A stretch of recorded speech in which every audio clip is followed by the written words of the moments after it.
પ્રદેશના સહપ્રવક્તા તેમજ ઓબીસી નેતા શ્રી ઘનશ્યામભાઈ ગઢવી, પ્રજ્ઞેશભાઈ બ્રહ્મભટ્ટ ઓબીસી સેલના, તેમજ આપ સૌ આજે વિશેષ પ્રેસ વાર્તા જે કલકત્તા હાઈકોર્ટનો ચુકાદો આવેલો છે તેમ કોંગ્રેસે પાછલા બારણે મુસ્લિમ અનામત કર્ણાટકમાં દાખલ કરી એ જ પ્રમાણે જે કલકત્તા એટલે મમતા બેનર્જીએ દાખલ કરેલી હતી એના વિરુદ્ધમાં જે ચુકાદો હાઈકોર્ટે આપ્યો કલકત્તા હાઈકોર્ટે એ બાબતની આજની પ્રેસ કોન્ફરન્સ આદરણીય મયંકભાઈ નાયક આપશે.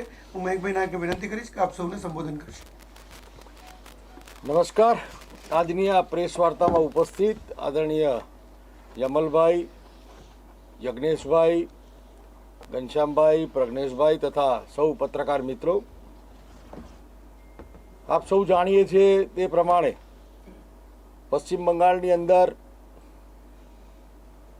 2010થી મમતા બેનર્જી દ્વારા 118 કરતાં પણ વધારે જ્ઞાતિઓને કોઈપણ જાતની બંધારણીય વ્યવસ્થા સર્વે કર્યા વગર ઓબીસીમાં અનામત આપવામાં આવેલી અને આ અનામતના આધારે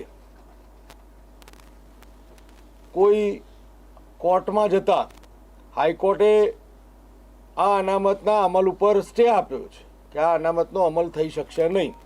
અને એને કારણે મમતા બેનર્જી જેવા કે જેઓ સંવિધાનના સોગંદ લઈ અને પોતે મુખ્યમંત્રી બનેલા છે, ભારતના સંવિધાનની જેમને સોગંદ લીધી છે, એવા મમતા બેનર્જીએ એવું સ્ટેટમેન્ટ આપ્યું કે આ હાઈકોર્ટના હુકમને હું માનવાના નથી.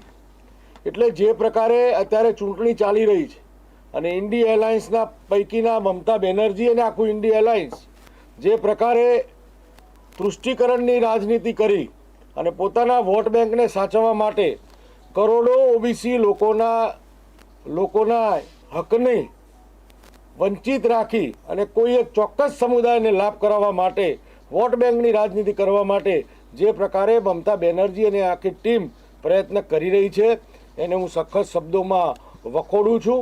અને હાઈકોર્ટ દ્વારા જે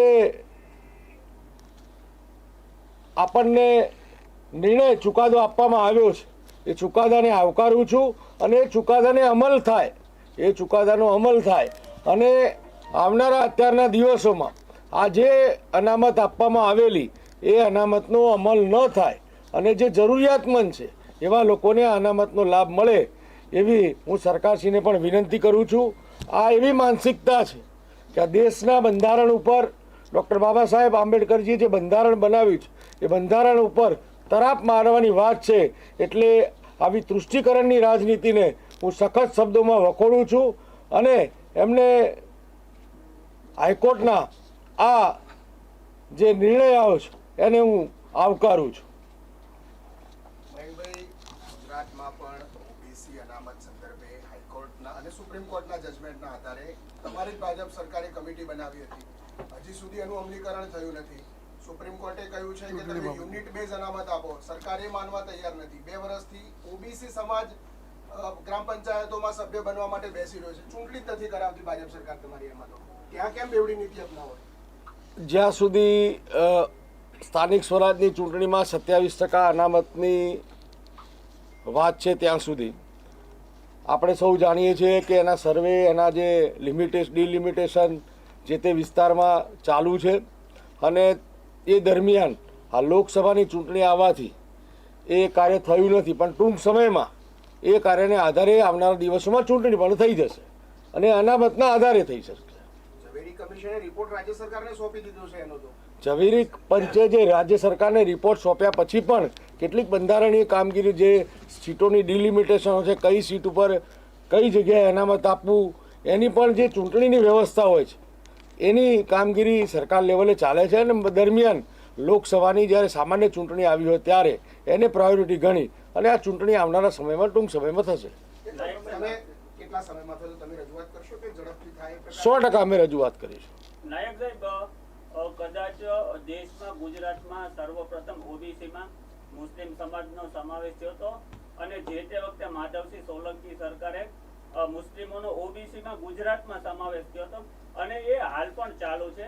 પણ તમારી આટલા વર્ષથી સરકાર તો એમાં કેમ કઈ થયું નહીં કે અત્યારે બી ઓબીસીની કેટલીક મુસ્લિમ જ્ઞાતિઓને ગુજરાતમાં અનામત મળે જ છે.